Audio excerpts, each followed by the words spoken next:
Welcome, Laura. It's great to have you on Women Love AI podcast. Thank you so much for taking the time to join us today. We had an amazing conversation a while ago about your work and your leadership in AI, but also about the various different roles that you had throughout your career. I was impressed by your ability to pivot in such an agile way and turn around all the consulting services and amazing consulting work that you do into AI excellence. That's why we have you on the show today. And I'm really looking forward to the conversation. Thank you so much. It's such a pleasure to be on your podcast. I'm a total AI geek, self-professed AI geek, and really enjoying being in the female leadership space for AI as well. This is the perfect podcast to be on. Is the perfect match for sure. So, without me introducing you too much, I would love for the listeners to find out the top five things about you as a person, but also about your expertise and the vast background across different areas that you have. If you can give us like a 30 seconds crash course into your last few decades of Yeah. expertise, that would be amazing. Yeah, so I started out life with a law degree. I was set to become a solicitor. That didn't work out for various reasons, but gave me a really good basis in law and legislation, which has served me really well. And then I went on to have about a decade in corporate. So I went to Boots the Chemist with various management roles. And from there, I've been in high growth, small and medium enterprises in various leadership roles, both commercial and operational. My latest roles before consultancy was in a fintech company. So that really opened my eyes to consultancy and technology and just being a female leader in that space and sort of made me really enthusiastic to be an ambassador for that and use the platform that I have to make sure that I further that work and encourage others to be in the technology space as well. And I guess the AI side is being born more of a passion. I was definitely an early adopter during my last operational role. I was sort of using beta chat GPT sort of 2.5, 3 years ago when it wasn't really doing that much, but it still was like really cool and you could see where it was going. And so I've just used it in my day-to-day job. It's been something that I've self-taught myself. I've watched lots of the YouTubers I'm sure your community watch. My LinkedIn is full of cheat sheets and frameworks. And so it just got to a point with my consultancy when I started that, where obviously I'm an expert in sort of the operational side of things, but there's clearly a synergy between how AI can help you do a lot of those tasks and a lot of those foundational operational things, but much quicker and much smarter with the right use of AI. So yeah, that's really where I started. And then very recently I've had the opportunity to actually become an accredited trainer. And so that's something that I've done just to further my expertise and be able to make a professional career out of something that's just started as something that I enjoy, basically. That's so amazing to hear. And I think that should be an inspiration, right? To so many ladies out there who are maybe thinking, I don't know much about AI. I have worked all my life, my professional life in this specific area. And then how do you have the muscle, the courage, and the motivation to pivot around and to utilize and to leverage all the skills that you built throughout your professional life, right? To put them to good use. Yeah. And I think that's the really exciting part about AI, right? So we're kind of in this weird period. I mean, the training I've just been through sort of labeled it as the chasm. So we've got all of these really highly technical people who really understand the code of AI and they're building apps and they're creating and they're innovating and they're getting seed funding. It's all the noise you hear around AI. And then we've got the general population who haven't really even started to really comprehend. It's the people that are interested but a bit scared, the skeptics. They're not there yet, although they're using some AI in their day-to-day life and probably not even realizing it.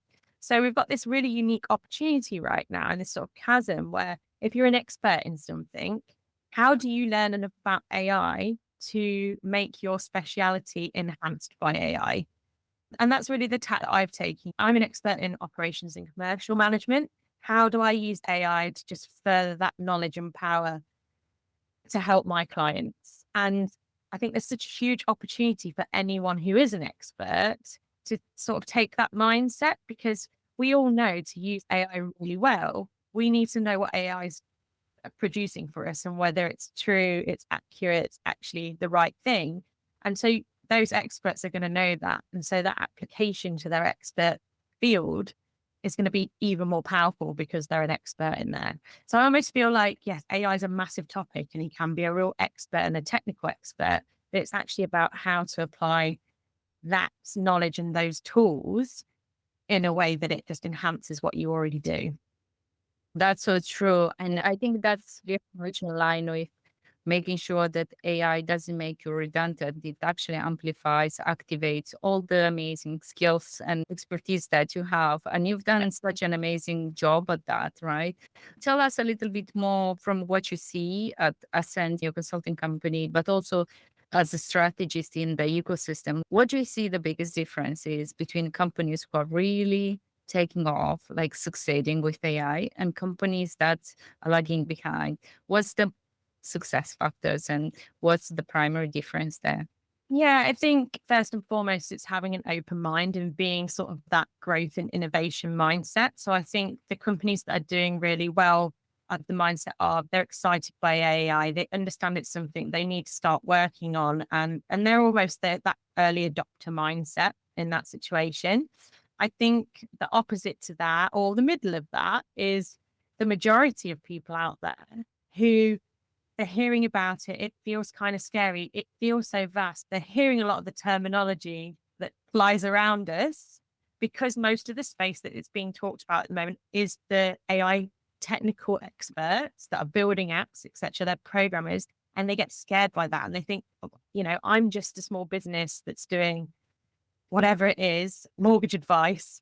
How do I actually apply that? I wouldn't even know where to start." And I think it's that because it feels so vast and so scary, taking the first step is almost the hardest part. Those companies that just take that first step and are open to take that first step are the ones that are really starting to see the time saving benefits, the innovation benefits, and moving faster and going faster than their competitors for sure. So let's take one example, right? Let's imagine I manage my own letting agency, right? I have a very local corner type of setup down the street. And I have about 10 sales reps. I would really want to upskill them on AI. I would really want for us to work smarter, better, work together.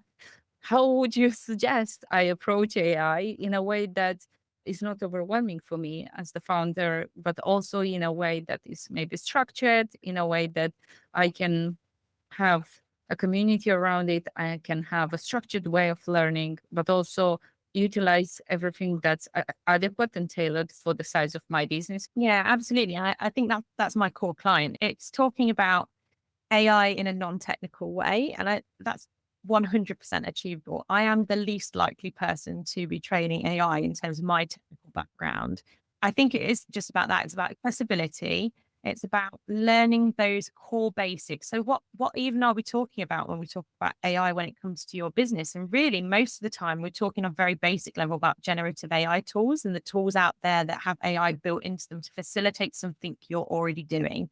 So I think it's about teaching those basics. What are we actually talking about when it comes to your business? I think it's about giving structured, easy frameworks that people can remember to help them get good at prompting. Because we all know the prompt is the 100% the bit that it's a skill like any other. We wouldn't give somebody an Excel spreadsheet and say, create me, a VLOOKUP with all these formulas and whatever, and expect them to just do it. I think that AI is a bit like that for businesses that are just starting out. They don't realize that prompt engineering is a discipline in itself. So I have a really strong belief in almost spending the energy on getting people to understand how to just structure even a really good prompt to begin with will get them so much further straight away.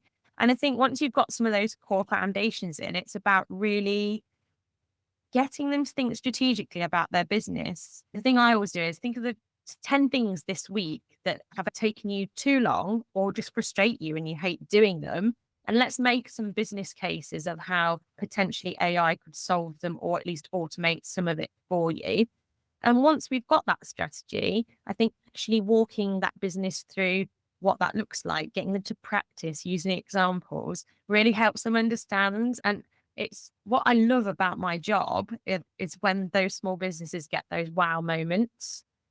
They see it happen in front of their face and they're just like, oh my goodness, that task that took me 3 hours to prepare is now taking me 20 minutes.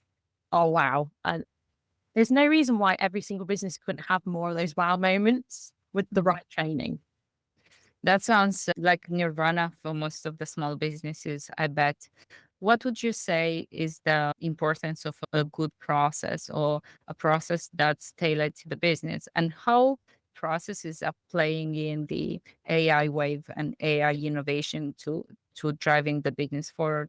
I think every business needs a good, stable foundation of processes and operations. We always talk about operations as sort of the engine room of a business. It keeps the lights on. It's all the stuff that's going to make sure that your business is sustainable, it can grow, it can adapt. And that's always been the case before AI, having those standard operating procedures in place, your team understanding how to do things, your client understanding how you do things so that you can hit expectations is super important. And I think just AI is just helping you get there faster. It's helping you fill a knowledge gap. So where you might have had to recruit someone to help you with that knowledge in the past, it's almost getting rid of that headcount need for you. With the right prompt, most people will be able to go out there and talk to an AI tool, an LLM, and sort of say, this is my process. Help me create a process document or diagram for it. You ask AI how to then communicate that and roll it out to your team. It's going to give you a rollout plan. And so I think, especially for small business owners who tend to wear a lot of hats, it just helps you to create documents, create assets, and create plans and strategy much easier than you ever could before. And without all of those expertise as well. And some foundation is better than none. And what I find with small, high growth businesses is they tend to not have a lot of procedures and processes in the foundation. And as soon as they start to grow, that's when they start to feel the creaks and the growing pains. And I would say 9 times out of 10, that comes down to something really basic, like a core process, which is holding them back from being able to actually reach their potential. And that's what operations is all about. It's about innovating, reiterating to help you grow. AI is just going to help you get there twice as fast, sometimes faster on some jobs.